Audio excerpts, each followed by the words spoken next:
Dear children, today we have an account by Mr. Louis Fischer titled Indigo, telling us how the method of civil disobedience was derived. As you all will know, our history has taught us that in securing our independence, civil disobedience and Gandhian activism played a very important part. Now let's see how this system of protest was developed. It is an account of the methods of Gandhian activism and how civil disobedience as a means of fighting the British came into existence.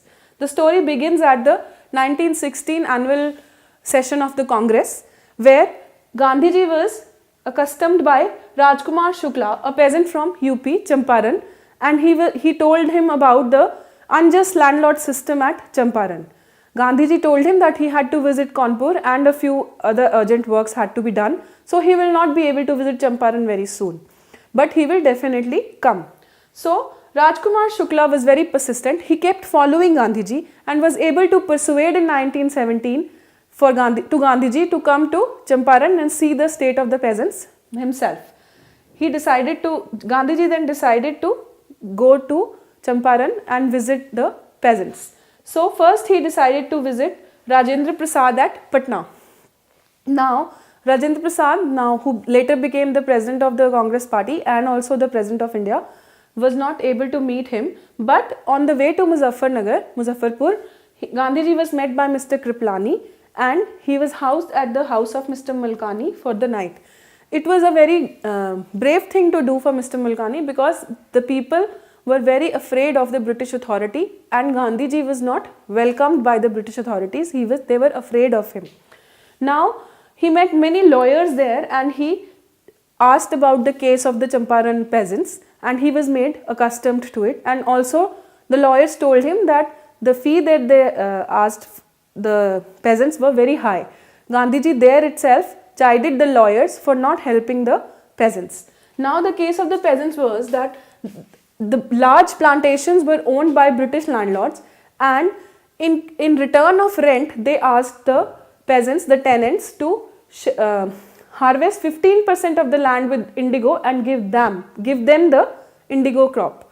Now this was considered the rent and this had been going on for years, but now presently there was a synthetic indigo being introduced in the market by the Germans, and the demand for this natural indigo was decreasing. So now the landlords very slyly were asking for the arrangement to be discredited, but they wanted the compensation for the arrangements to be stopped. Now this was exploitation of the farmers, the tenants from both sides.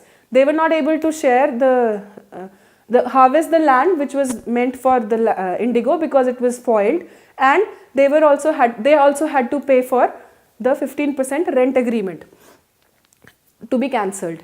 Now this was a very bad situation. They were already very poor and lived in very bad conditions, but the villagers were very fearful, and Gandhiji realized that this was the basic root cause of why they were not able to fight the landlords. They were fearful of the authorities because the landlords was mostly Britishers.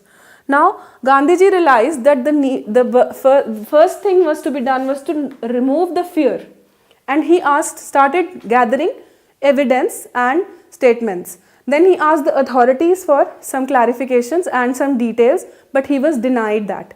And when he was trying to visit a maltreated peasant by the authorities, he was stopped. He was not allowed to go there and he was told to go back. So he met the commissioner at Trihut, who did not meet him, and he then told him to go away. He was given legal orders, formal orders to go, but he disobeyed it, and then there was a trial initiated against him. Gandhiji was planning to court arrest. The next day he courted arrest, and in the meanwhile, the previous night, they had chalked out all the methods of civil disobedience that may have to take place. But Gandhiji was arrested and a trial was run, but he was told to go away on bail, but he refused to furnish the bond, and Then the judge had no other way out. He was told to go. He was released without bail. That was a first small victory that they had. But now the lawyers were very happy, and they wanted to court arrest, but they were relieved. But the Gandhiji told them to fight for the farmers. So then the lawyers got together and courted an arrest. So this was another point of civil disobedience, another step. And then due to that demonstration, the commission of inquiry was appointed by the Lieutenant Governor, and the landlords finally agreed to refund 25% of the compensation that they had taken. So this was a kind of symbolic victory where Gandhiji was able to remove fear and instill courage in the peasants. So this was a small political and economical victory for the peasants of Champaran and Gandhiji. But Gandhiji, as he was always concerned about the daily problems, day-to-day problems of the common man, he realized that Champaran needed cultural and health improvement. So he set up a temporary camp there. Some schools were opened, and Gandhiji's wife Kasturba and his son also came there to volunteer. They taught the people about sanitation, and education was imparted. In fact, the Sabarmati ashram was also run from here only, and Gandhiji, being the meticulous man that he is, he also looked after the Sabarmati ashram very well, even thinking about the sanitation of that particular place from here. Now, according to Fisher, Champaran was a turning point in our fight for independence, because it gave us a clarity of how Gandhiji wanted to fight the Britishers. For him, the common man's day-to-day problems were more important, and he realized that only free Indians could free India. Unless we were free in our minds of the courage, of the fear of the British authorities, we could not free our nation. So, and self-reliance and courage was very important. We could not rely on others for fighting our own nation. Similarly, the theme is the unequal battles and unjust practices that take place, and how we have to protest against them and not be cowed down by the authorities.